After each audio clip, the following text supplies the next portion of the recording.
resume. Oh yeah, Doctor. Is it pronounced Kaliwa? Very close. Kaliva with a V. Yeah. Kaliva. Kaliva. Oh man. You know Doctor Jennels, right? Jeremy Jennels. Yeah. I am one of his students at ETSU. He Oh, is my cool. advice. He's my advisor for my thesis, and Yeah. we're using yeah, it's not like a velocity based training study, but we are using velocity devices to kind of determine the inner reliability between certain devices and where the placement on the barbell will affect the readings. Ooh, that's fun. Yeah, that's cool. That's useful. Okay, so just to kind of get everybody reoriented, this is the Exercise and Nutrition Journal Club, kind of hosted by the Strength guys, mainly just because I work with them, and they got the graphic going first. But today we have Jason Cholewa on with us, and if you want to just kind of introduce yourself, Jason, and we'll roll into the study after that. Yeah, my name is Jason Kaliva. I'm an associate professor. It's Polish. No one ever gets it. And if you go to Poland, it's pronounced Cholewa. So some random information. I am an associate professor at Coastal Carolina University. We're a mid-sized school in right around Myrtle Beach, South Carolina. There, I teach strength and conditioning, sport nutrition, and my research there focuses on the interactions between resistance training, variables, sports nutrition interventions, and hypertrophy. I also do some physique coaching as well as a side gig. Yeah, for sure. I've seen I see you on Instagram posting cool stuff, so I appreciate that. And then let's see. Oh, we got another one. Nice. All right, so just to give you guys a brief overview of the study, if you didn't get a chance to read it, or maybe you're listening at a later time point, this was a velocity-based training study, and what they did was they compared 4 different velocity thresholds, essentially. They had 0% velocity loss, 10% velocity loss, 20 and 40% loss. And if you're not really familiar with that, it's basically the idea that you lose velocity as you get tired. So fatigue induces power loss. So once you get to a certain threshold, you say, okay, I'm supposed to do 4 sets at a certain percentage of 1RM. I hit my threshold, I'm done, right? Rest, and then I do the next set. And there's been quite a big jump in the research in the past probably 5 or 6 years. And I think we're starting to realize where we can use this, where we may not want to. But this study did a number of different outcomes, and I thought that was pretty neat. They had 12 to 15 people per group, where they squatted twice a week for 8 weeks. The intensity increased from 70% up to 85%. They did 3 sets, and they took pretty long breaks during that 2 squat sessions. So it was about 4 minutes between sets, which is a long time. And then they had a whole bunch of different measurements. Like I said, they had hypertrophy of the vastus lateralis. They had TMG. They had a 20-meter sprint, vertical jump, MVC in the squat. They did a progressive load testing, which I thought was kind of interesting. I've not seen that very often. And then they also did a fatigue test, which kind of goes with the whole idea of VBT. And as you can imagine, there were a very large range of volume completed between each group. So that's, as we know, volume tends to drive hypertrophy as long as you're doing everything else mostly correct. So you would think that the group who did more volume would hypertrophy more. And they kind of found that, or at least that's what they reported.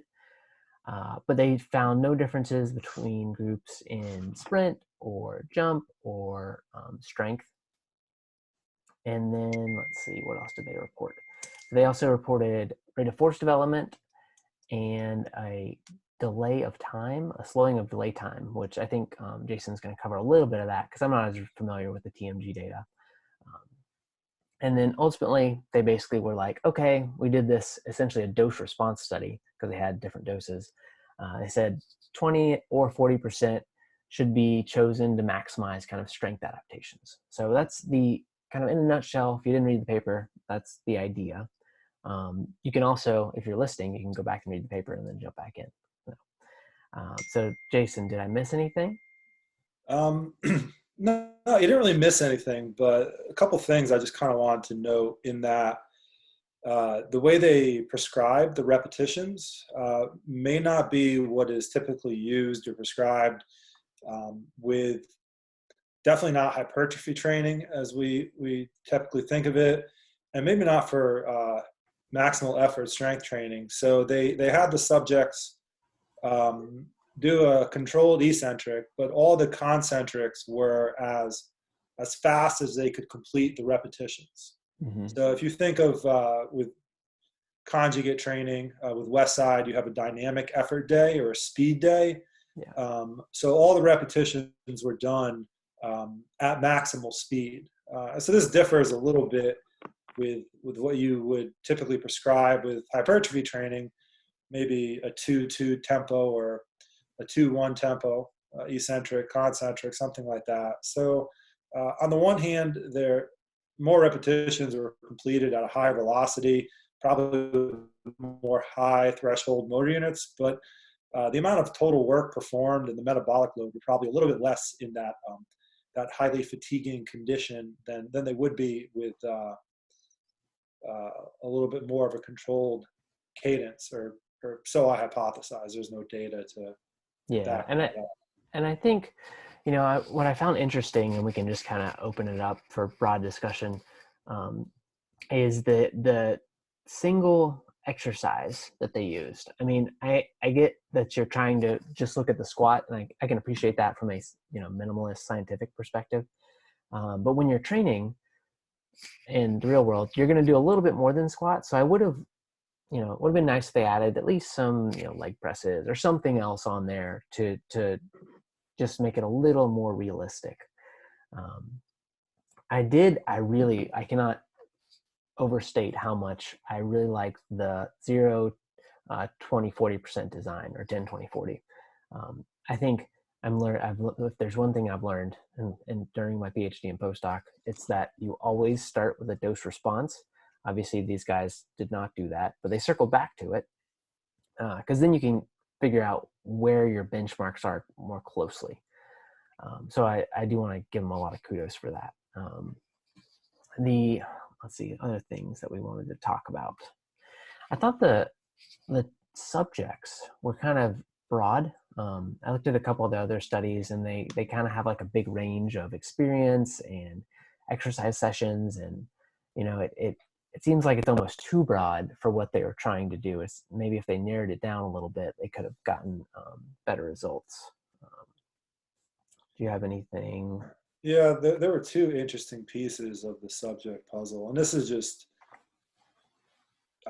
experience doing a number of training studies that kind of jumped out at me. So the first piece was they had 100% training compliance. In other words, the subject showed up twice a week, every week, for 8 weeks to do their training. Now, with the studies that I've done, granted they've been in untrained subjects mostly, but getting people sometimes to come to the lab for data collection or for training, you really need to hassle them, text them, call them, track them down on campus. Not to say I do that, but so that was one part, the 100% training compliance. But really the other part that kind of jumped out at me just from a logistical standpoint in conducting this study was these were trained subjects, or relatively trained subjects, and they had them cease all training except for the squat during the 8+ weeks of the study.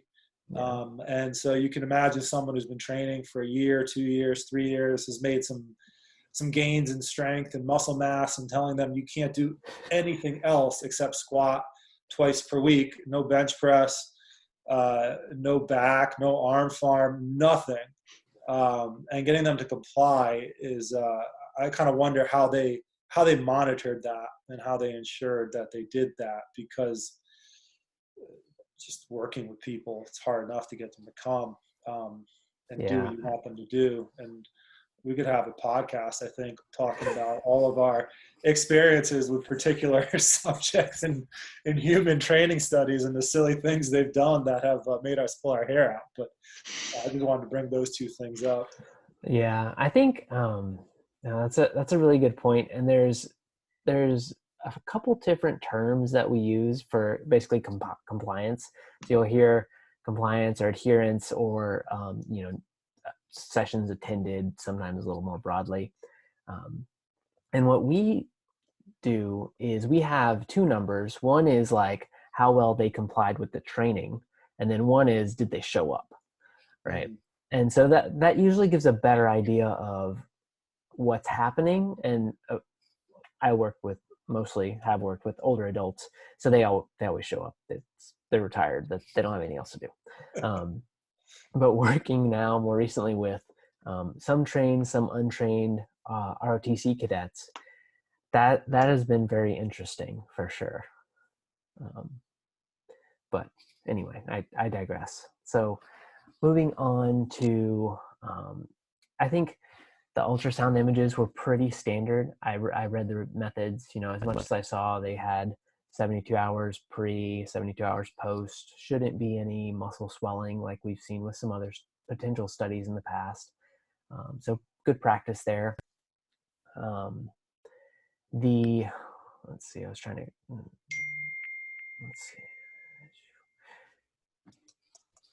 The sprint I thought was, so there are no differences between groups, but I thought it was kind of an well, it's not an odd measurement, but I was slightly surprised they didn't find any differences.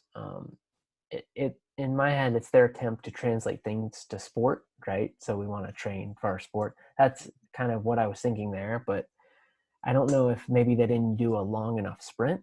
Like 20 meters isn't terribly long, or if something else happened. So I thought that was kind of interesting. I wonder how sprint trained they were, because a lot of sprinting is technique too. Yeah. Especially in the first 10 meters. I mean, they took different measurements, it looks like. They took what they called flight phase and drive phase. So the first 10 meters and then 10 to 20 meters, although for a good sprinter, that's pretty much all drive phase, but acceleration phase anyways. Yeah. But so I just wonder how well these subjects ran, and if it was even possible to see something. But I look at the counter movement jump and the rate of force production, or the rate of force development tests as something that is easily transferable to sport. And there's a bunch of studies that correlate rate of force development with sprinting and jumping, etc. So. Yeah. And did you want to elaborate on any of those Well, measurements? Or anywhere, you could just jump in whenever. What's that? So you can jump in on any of the measurements. I was just going through kind of the outcome measures that we were looking at. Yeah, we have that a little further down, but as you have there, the rate of force production they did with an isometric squat with the knees flexed at 90 degrees, and the maximal isometric voluntary contraction, and they looked at, I think, 0 to 50, 50 to 100, and 100 to 150 milliseconds.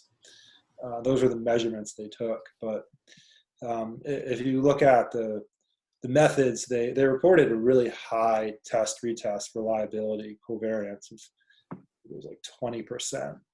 So yeah, so we've only done RFD and MVCs on kind of the oh man, I'm blanking on the device, but it's like a leg extension essentially. Yeah, the Biodex. Yeah, Biodex. There you go.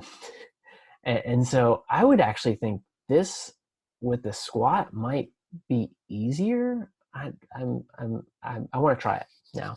Yeah, I would give it a try. Usually what you see it done is with an isometric mid-thigh pull. Yeah. And so that, because with the squat, maybe the pressure of the bar into the shoulders or the load on the back as you're doing so might interfere somehow with the outcomes, especially in lesser trained subjects. That's just a wild guess on my part, but maybe that was why they found such high test Yeah, I would retest say for comparing variance. those isometric tests, like an isometric squat and an isometric pull, the isometric pull tends to be less demanding overall as a test of maximal strength because I'm currently also participating in a powerlifting study. And as surrogate measures of powerlifting performance, they're having us perform isometric squats and isometric bench press on force plates. And after doing isometric squats for the first time, that really beat me up just because of how much pressure you're putting on the spine and pushing into the force plates. And pretty much everyone who does isometric squats does use a belt for this. It's highly recommended that you do put a belt because of all the pressure that your back takes from just pushing on the bar for like a maximum of like 5 seconds. Yeah, that's So yeah, some good Yeah, the insight. isometric pull, your torso is pretty much straight upright, or maybe a very, very slight angle to it. So it's a little more forgiving in that regard.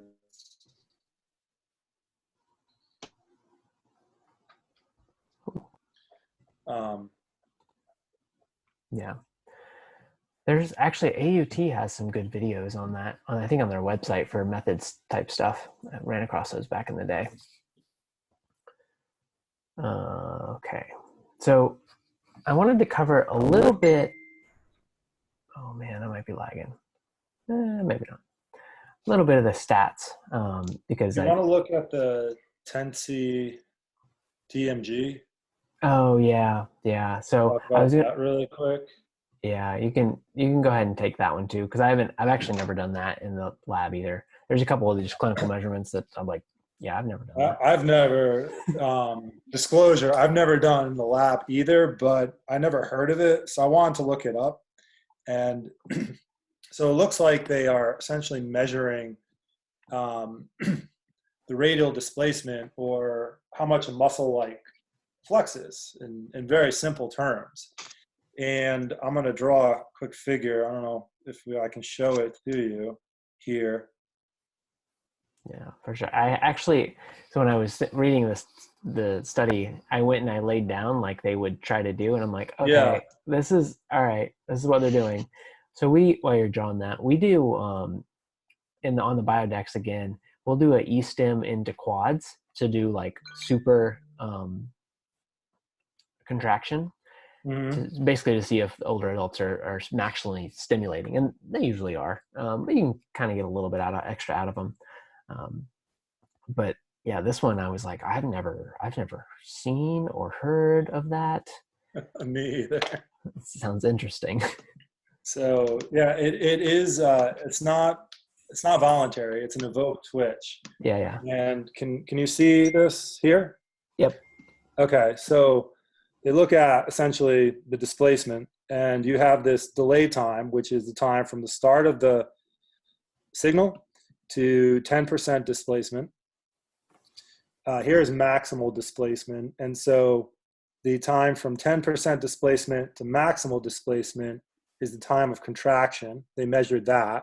Mm-hmm. They measured the displacement in millimeters, and what they did not measure was the velocity of the contraction, which gives us a rate of contraction, which would be this arrow here. Mm-hmm. And so that velocity of contraction is independent of the displacement. So the greater the displacement is, the longer the time of contraction is going to be. The less the displacement is, the less the time of contraction is going to be. So this velocity of contraction gives us a measure of contraction velocity. And they didn't report that contraction velocity, which was a little disappointing, induced would affect it. The other thing that they had here, and I had this in the notes, was they said that, so you think of the displacement and you think, greater displacement, I can flex my biceps higher. This is awesome. Yeah. Um, but in one study, they found that a decrease in displacement was associated with an increase in muscle stiffness. And so the stiffer the muscle, not stiff as in ability to stretch, but how fast it contracts. But that study was done the data that made up that interpretation was derived from 35 days of bed rest. So how that muscle displacement differences interact with exercise training and not bed rest and atrophy is left to be determined. Yeah, I'll have to go back and read that study and kind of dig into that a little more. I don't know that I would ever use that measurement, but it is good to know about it at least. Oh man. Actually, I've read some disuse studies with the bed rest. That sounds just miserable. I think they were doing a couple while I was at Florida, and I was like, nope, not going to volunteer for that. Okay, so I do want to jump in just to the analysis a little bit because I think they did good and then they did bad. So I enjoyed how they reportedly did a power analysis, right? So that's good practice, especially when you're planning a study like this and you're doing all these groups. You're like, okay, let me calculate about how many people I would need, and I didn't rerun it, but just eyeballing it, it looks pretty straightforward and pretty legit. What I didn't love, and I think they did, well, I can't say that they did this on purpose, but what I would have liked to have seen is to run a ANCOVA instead of an ANOVA.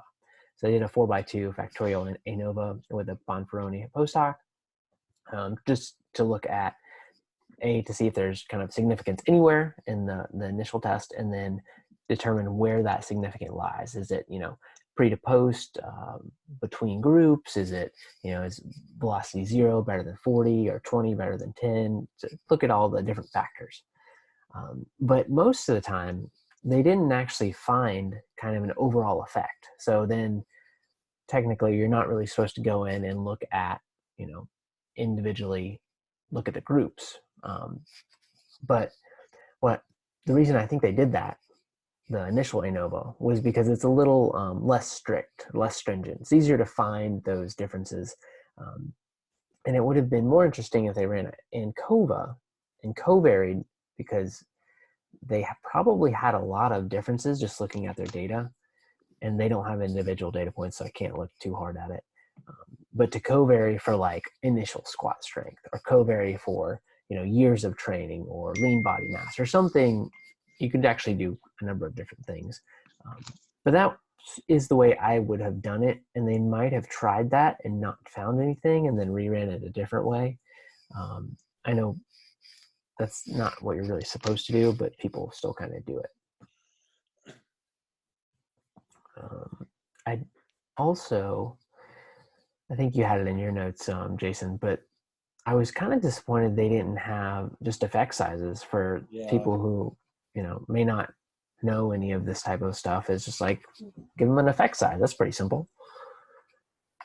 Yeah, their data reporting was sufficiently lacking some variables that you would normally see, and it's a little disappointing because it was in a high quality journal too. So yeah, no effect sizes, which allow you to at least determine the magnitude as a coach of whether it's beneficial or not, despite the fact that maybe inferential statistics wouldn't have returned it as a significant interaction. But they also reported percent changes, and they reported them as if they were significantly different from one another, which there was no interaction. So the percent changes were not statistically different. But again, as a coach or a scientist, if they included the 95% confident intervals with those percent changes, it would give you an idea of the spread and an idea of, maybe some people were hyper responders and some people were minimally responded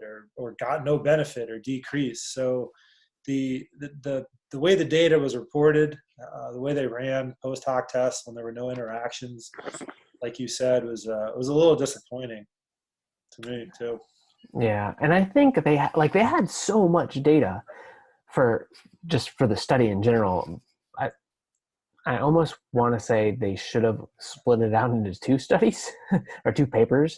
Maybe had like a main paper and then a kind of accessory paper or a sister paper. Because as a reviewer now, like I probably review about 2 or 3 papers a month. Um, I push individual data points so hard. Like a lot of the journals are on board with it, and they're like, no, no, no, put it in there, go somewhere else. But some of them don't care too much.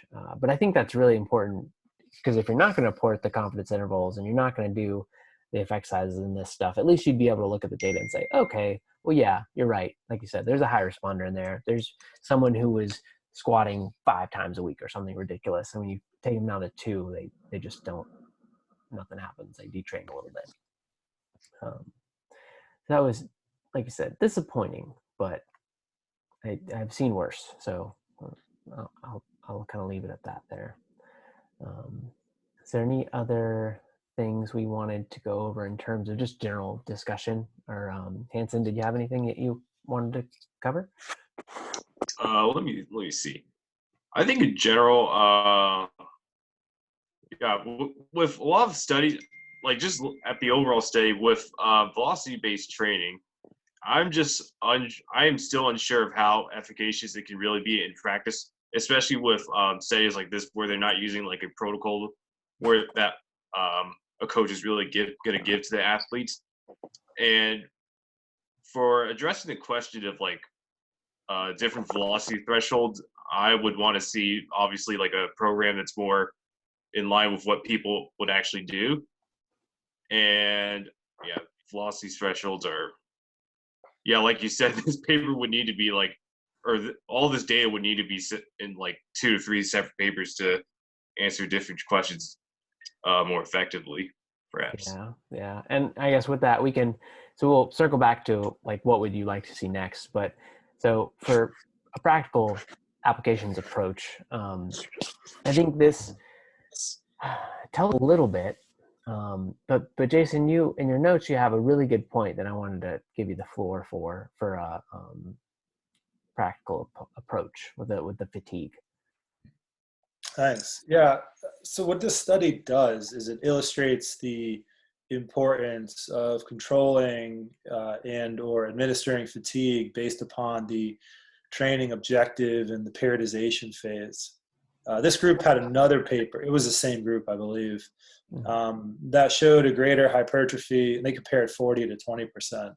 So they found a greater hypertrophy with 40% velocity loss, their strength, and it's really greater power as measured through the kind of move and jump with the 20% velocity loss. So it kind of goes to show that the importance of how much fatigue you induce and controlling for that fatigue. So it seems that fatigue masks the neurological adaptations, especially as they relate to the rate of force development.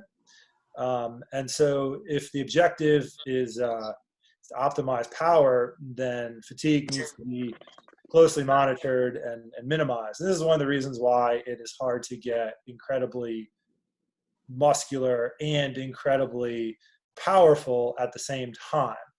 Not to say that people aren't muscular and powerful, but to reach that like maximal hypertrophy threshold and that like very explosive, powerful threshold is very difficult because it seems that training for hypertrophy requires more fatigue.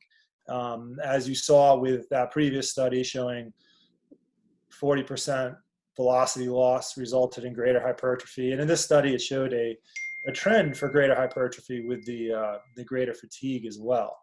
So I think if we could take one thing away in terms of applying this study, it's what are the training objectives of that particular phase, periodization if you're using it, and apply the fatigue accordingly. Yeah, I mean, I think we're going to see a trend, and it hasn't really hit yet, where people are going to start deloading right before their post tests. I know we've done it. We started doing it in 2 different studies, but it's it's almost like you're cheating yourself, because if you use this in sport, okay, maybe you don't have a deload, but you know when your games are, right? So you could say, hey, we're gonna take it down a notch, or let that fatigue shake off. For powerlifting, for example, we know when meets are, we have a peak week, and then we kind of take at least 4 or 5 days and just relax a little bit. So yeah, I think based on this data and the previous journal club, previous paper, I don't know that there's a good rationale yet for using it for strength and power in the squat. I think there was some data in the previous paper with bench press, which I thought was kind of neat, but I think there's not much data on that in general. So I'd like to see, some more usages, because I think there's going to be a way for us to figure out, and us, I don't do VBT at all, but for people to figure out where we can use it in training. Because in strength and conditioning gyms all across the United States, they're already they're having iPads hang up. They're doing velocity thresholds already. Like you walk in most high tech gyms and you'll see their systems up. So I think it's useful. I just don't know how yet. Yeah, that kind Yeah. of. Oh, go ahead, Anson. Yeah, I think one of my main concerns with velocity thresholds as like a programming variable for resistance training is that in a long-term periodized training plan, there are purposeful manipulations to train volume and intensity leading for certain phases. Like if you want to develop hypertrophy, there's a certain you're doing obviously very high volumes, and there's going to be a lot of fatigue, and then you have strength phases, low volume, power phases, peaking. And so obviously those require specific manipulations to the total training load. So with my concern with the velocity threshold training is that it might be a moving target in regards to fitness level. Let's say on some days you're gonna feel pretty decent, thinking back to the RTS RPE concept with powerlifting. There's just gonna be some days where you feel really good, and you can probably crank out, and your velocity threshold will probably be much different that day, and you can probably do much more work on that day. And sometimes that you might feel good during the taper, and if you're establishing a certain velocity threshold during let's say a taper where volume should be reduced, but then that certain day you're able to do more sets than you anticipated, then there could be potentially be a mismanagement of the training load and the intentions of the annual training plan. Yeah, If that makes sense. for sure. Jason, did you have practical applications, and then you can actually roll into what you would do next in this line of research? Yeah, your statement about using deloads prior to post-training tests in studies kind of segues in perfectly, because that's one of the things I would want to see if anyone's ever to redo this study is how does a deload affect the results? If you properly deload and allow fatigue to dissipate, and allow for a super compensation effect. And in that previous study they found a fiber type shift away from type 2X toward type 2A with the 40% fatigue. But somewhere out there, I think it was actually from Mike Stone, who showed that with tapering and with deloading and fatigue dissipation, that fibers tend to shift back toward 2X. And so maybe that 20% was appropriate for this highly fatigued state, but what would the results be if you accounted for supercompensation? And then from a mechanistic standpoint, what causes that shift and the greater hypertrophy that we saw in these studies? Was it fatigue? Was it metabolites? Was it a greater time under tension, or a combination thereof? Yeah, there's a lot of questions left. I hope they keep going. I mean, it seems like this group is going to just keep pushing down the VBT train for all of us. Yeah. I don't. I guess there's some work going on in Tennessee, but otherwise, I don't know too many people working on it. I would like to see kind of a combo study, and this might have already been done, but combo study with the RPE reps in reserve versus VBT, and kind of matching those up to saying, if we do 1 rep, which is what the Velocity Zero did in this group, how does that compare between systems? And so I mentioned it earlier with the dose design, but one of the things that I didn't love, and maybe a next step in this type of study, is to do not a velocity 0%, but maybe like a 5%, because if you do a second rep, I feel like there's a lot to gain from just doing, if you look at the results, a couple extra reps between groups. So the velocity 0 did 1 rep, everybody did 1 rep, went home, but the 20 and 40% did like 3 to 4 reps, and there really wasn't a big difference. But after you get past 10%, so I think figuring that out would be beneficial for sure. This just sparked something else, and I guess if the compliance was true, if the Velocity Zero just came in and did a warm up and 4 sets of 1 repetition of a max effort squat with 70 to 80% of their 1 RM, the all amount of volume necessary to at least maintain muscle mass and strength for 8 weeks.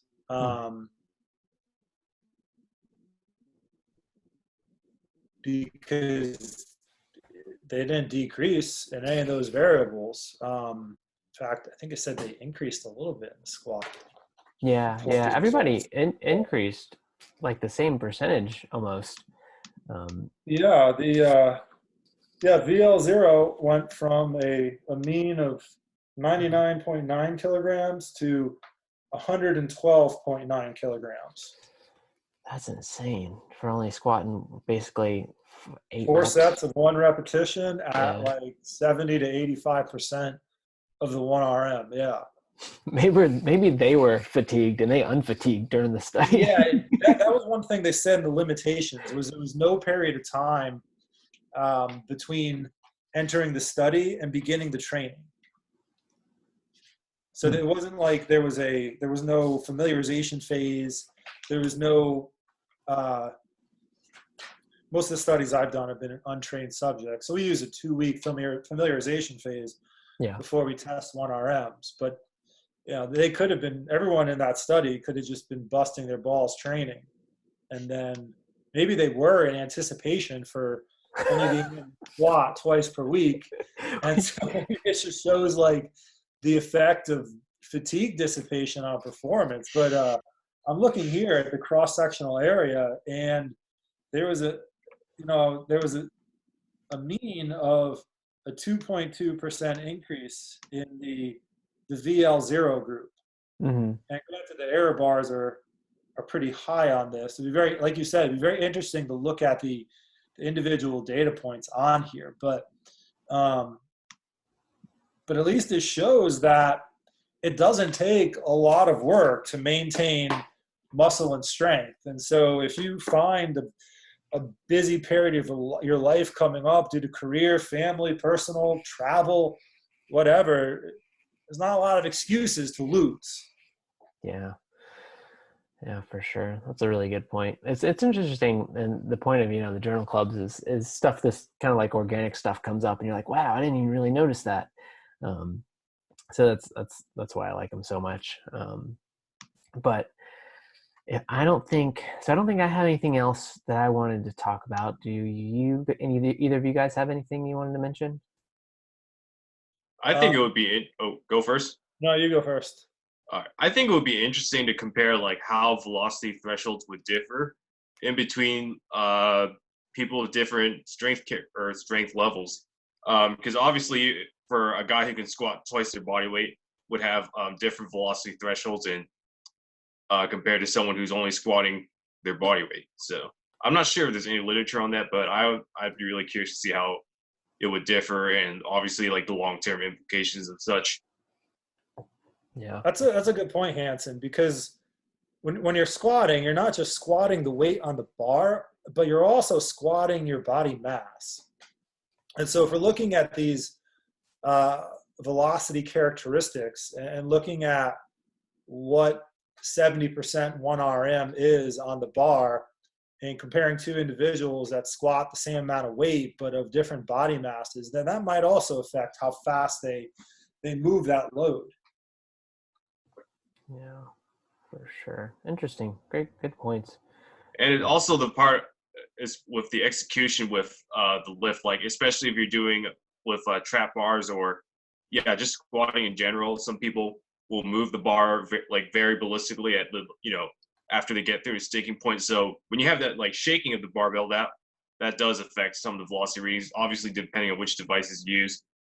So sometimes like a guy will squat, some guys will squat like with like a generally consistent velocity throughout the whole range of motion, and then you'll have some people who, after they get through the sticking point, they're just gonna ballistically finish the lift, and then there's like that shaking the bar, which might affect velocity. I think that's more, that happens with typical LPTs. I'm not sure about wireless versions like the push bands. Yeah, we know. So the study that we just completed has nothing to do with velocity-based training, but we did use the Tendo unit to induce a specified amount, or sorry, the GymAware to induce a specified amount of fatigue in 3 sets of bench press before we had a set to failure. And there were times when we're watching it in real time to tell the subject when to stop, and there were times when a repetition didn't pop up on the screen automatically. So I wonder if that was why it was happening. Yeah, I would love to do. There's a couple studies that I've done like validity comparison type things, but I'd love to get all the machines and just do one massive study, just for fun. Things we can't do in science. Fun experiments. Yeah, actually, speaking of like VPT-based studies that you were mentioning not too long ago, Dr. Greg Halflab, I'm pretty sure he's doing quite a bit with VPT right now, since a lot of his research was in the power training literature. When I last saw him at a conference, he did mention a lot of his PhD students were kind of investigating velocity thresholds in particular. And VBT studies, they also like incorporate quite a lot of the devices like GymAware, Tendo, what else is out there, Push, and basically put all those devices on the same bar just to get more data without actually doing more work. And that's what I'm basically doing with my study too. Nice. Yeah, I look forward to that one. Yeah, and yours too, Jason. But I guess if that's pretty much everything, if you want to tell people where they can find you, Jason, and then we'll kind of wrap it up and head out from there. Yeah, you can find me on Instagram. My handle is at dr.redperformance. And you can also find me on Facebook under my name, Jason Cholewa. Cholewa. I'm gonna burn that one into my brain. Oh, that's definitely burning my brain now. It's awesome. Well, because I always read it as Cholewa in my brain whenever I saw his papers, and now I learned that it's pronounced as a V, not a W. Yeah, nice. Well, thanks for joining us, Hanson. Maybe actually you can jump on for the next one. You can be the leader of that one. Oh, that'd be cool. I'm maybe not until the summer because I got to finish my thesis. Yeah, that's what I get from a lot of students is like they're so busy, which is understandable. But so are professors. So, yeah. All right. Well, I'm gonna pause the recording, but thanks guys for joining me. Of course. And have a great evening.